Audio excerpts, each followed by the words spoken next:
Hello, my name is Kyle, and I will be telling the story of the Frog Prince. Upon a time, a long time ago, there was once a king. This king had 4 beautiful daughters, although one of the 4 was most beautiful beyond compare. She was so beautiful, in fact, that the sun was jealous every time it looked upon her.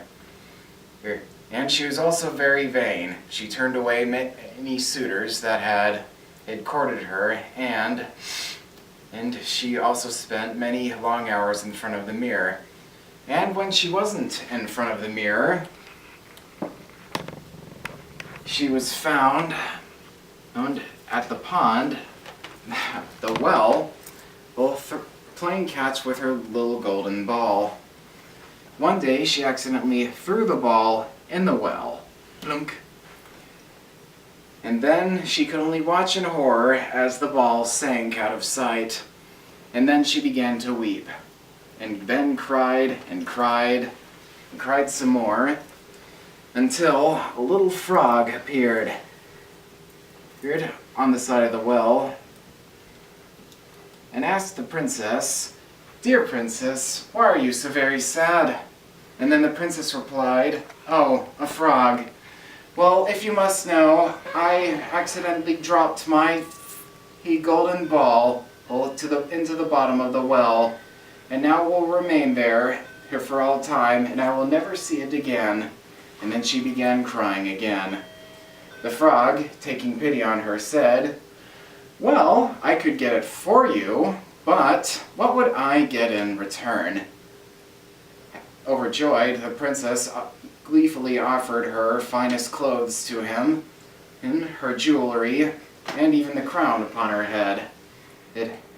But however, the frog simply just shook his head and said, "Such trifles are not meant for me. However, I would rather this. I would like to be your companion and plaything, your friend. I would like you to take me to dinner at your castle. Well, I would also like a little silken pillow to sleep on and next to your head while we're in bed, and I would also like a kiss." And the princess, who was shocked, said, "How dare you ask such things of me? A friend? I don't need a friend, and especially one that is a frog."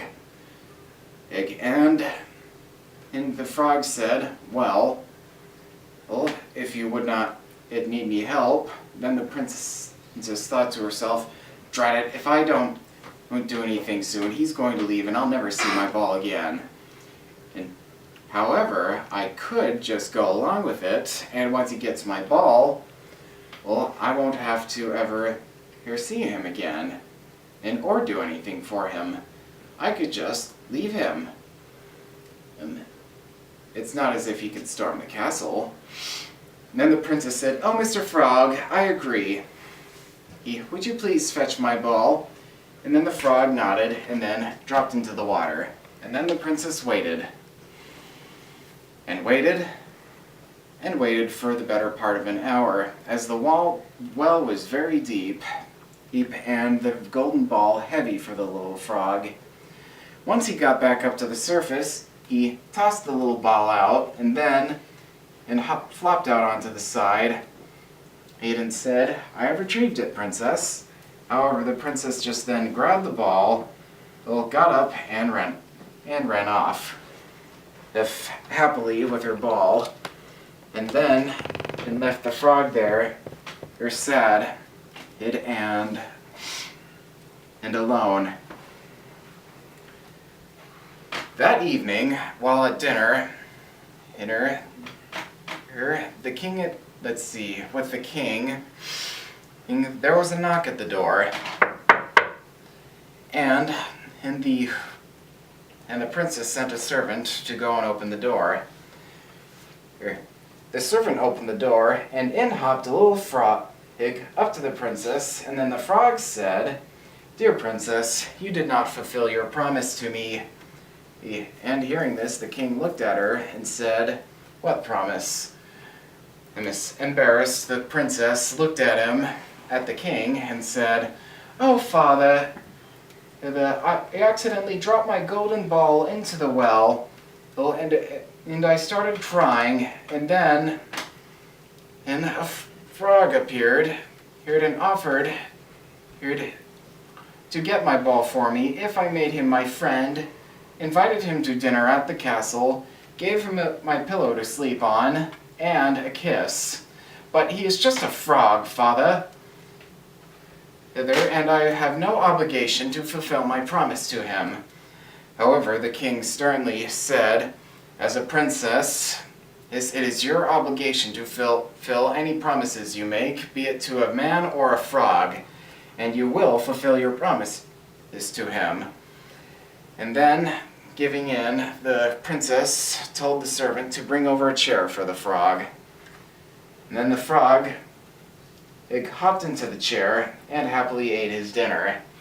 However, the princess lost her appetite and gradually fell ill as the evening went on. When the frog had his fill, he turned to the princess and said, "Princess, I am full. I do believe it is time to retire to bed." The princess began weeping because she didn't want to share her bed with the cold little frog. However, the king sternly said, "You must fulfill your promise, princess." And then, not happy about it, she picked up the frog and took him to bed.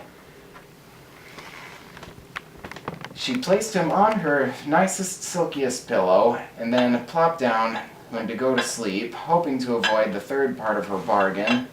However, the frog then immediately said, "Dear princess, you have fulfilled two parts of my bargain, and now it is time for the third." The princess looked to him and said, "I have fulfilled two of them for you, and that is good enough for you. Now leave me be." And then the frog said, "If you do not, I will tell the king that you did not fulfill your promise." Then, exasperated, the princess gave in, and then gave the frog a kiss. And then he miraculously transformed into a beautiful prince. And surprised, the princess hopped out of her bed and asked, "Who are you?" And the prince answered that he was a prince from the neighboring kingdom, that it was turned into a frog by a witch, and only the kiss of a princess would break the spell. The king heard of this, and by his consent, wedded the two of them, and then the two of them went off to his castle to live happily ever after. The end. Yay!